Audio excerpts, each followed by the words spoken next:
I hope you're not getting bored of narcissism at this stage, but I mentioned narcissism. Oh, sorry, I mentioned systemic bullying um, earlier on, and I just want to qualify that statement. So, um, this isn't a backpedal by any stretch of the imagination. This is actually to highlight the fact that there is systemic bullying in these organisations, and if it's if there are decent non-narcissistic managers at the top, it might be in your interest to tackle this systemic bullying. And I don't know what the issue is. So like this thing about the narcissist not having empathy for in general, they don't generally have empathy. And because there's a spectrum here, so you're thinking like there's conditions called the antisocial personality disorder, or what we use the term like psychopaths and sociopaths, and their narcissist is in the same kind of spectrum and stuff like that. So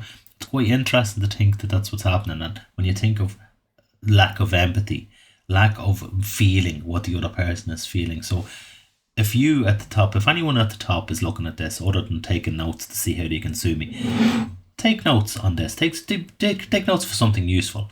Take notes for highlighting the fact that there are staff there. They're very, very vulnerable staff. Also, their mental health is in jeopardy. They're in trouble. All right, they're really struggling here. They've had incredible courage.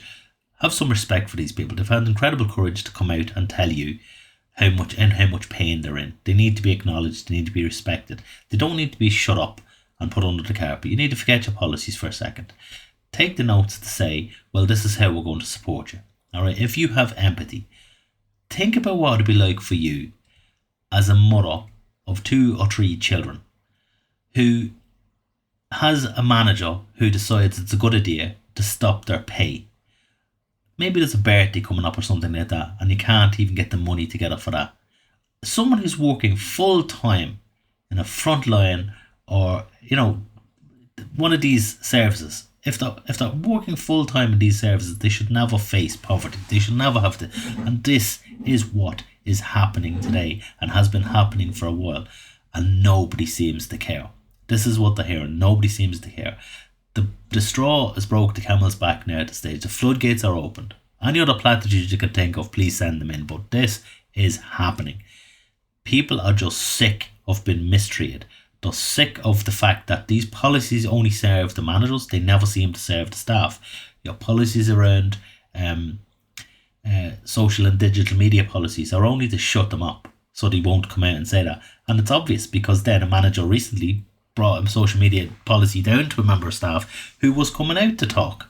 Like, there's a bit of how dare you here, isn't there? Like, if you want to sit there and write your notes and say, well, how am I going to shut him up and gag him? You'll be up a long time, because I don't work for you anymore. I don't have any money. I'm not wealthy. You're not going to get much. I'll save time for this. I don't care, because at the end of the day, it reflects nothing on me. I care about the people that I left behind. The people that are struggling, the people that are in bits, the people that are going to end their lives. If you care, show them you bloody care. Show them that you're really interested in changing the system. So my systemic bullying point is, it's in the system. The system, as far as I'm concerned, was created to hide bullying. And if they're moving people around the whole time, that's what's happening. They're hiding bullying in plain sight. So we are promoting people in positions. Now, people might bully for all sorts of reasons. Like, realistically, not everyone is aware that they're bullying. They're sucked along with the tide. So there's always that someone might say something that's offensive or do something like this. And if they're highlighted, listen, you're bullying, they can turn around and say, oh God, I didn't realise. And maybe that way it'll help them change. I'm not talking about them people. I'm not talking about the accidental bully. If there is such thing. But there are people that accidentally don't really, there's no malice, they don't really intend to bully. They might be under pressure, they might do something like this. I am talking about the bully, the occupational bully, this bully that's made a life out of this. The narcissist typically is that. And if you are there in that position to do anything, out that person, highlight that person. So, like, I can't understand how people can't know. If they've been to WRC a lot of times, is it not telling you something? If they've been called into the WRC over things like stopping people's wages, unfair treatment, bullying, harassment, all these other stuff, why is nobody taking notice of this?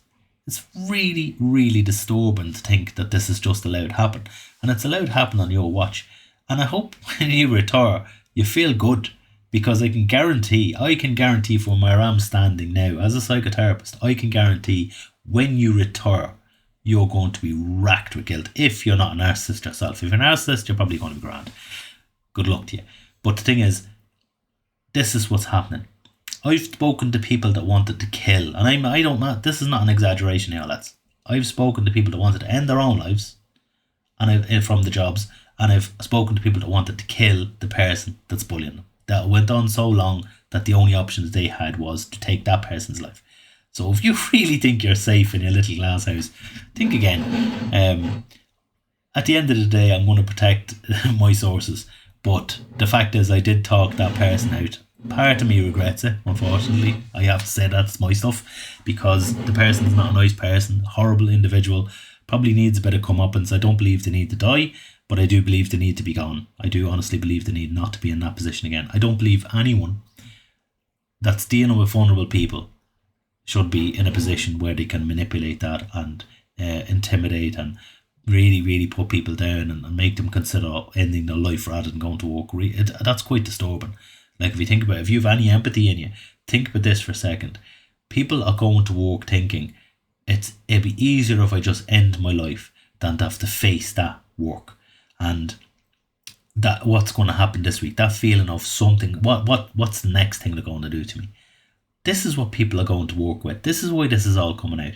People no longer care about punishment or being sacked. And realistically, let's look at the big picture here. As I said, if you sack everyone, you have nobody. You don't have a service.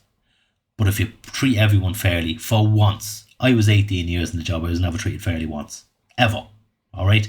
So if you treat someone fairly once, and keep respecting your staff and honouring your staff, not with nonsense policies that you never follow or honour, other than the fact that if it's ever, like, as I've heard, like, I can't even count how many times I've heard, if I make a mistake, I'm hammered.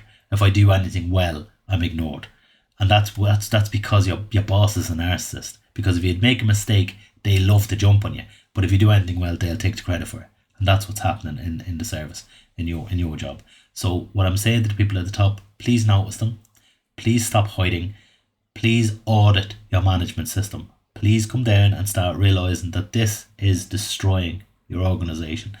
You can always ignore me. I've nothing to gain or nothing to lose with this. I am not earning any money. So why would I be saying this? I'm not naming anyone to shame them.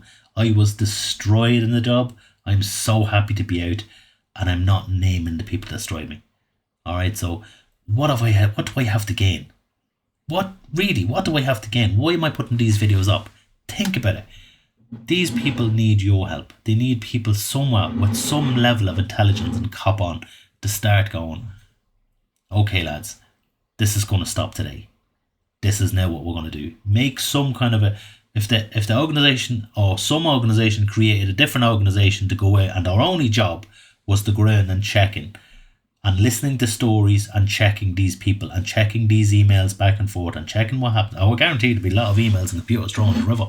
But the point is, the person who sent the email will still have the evidence.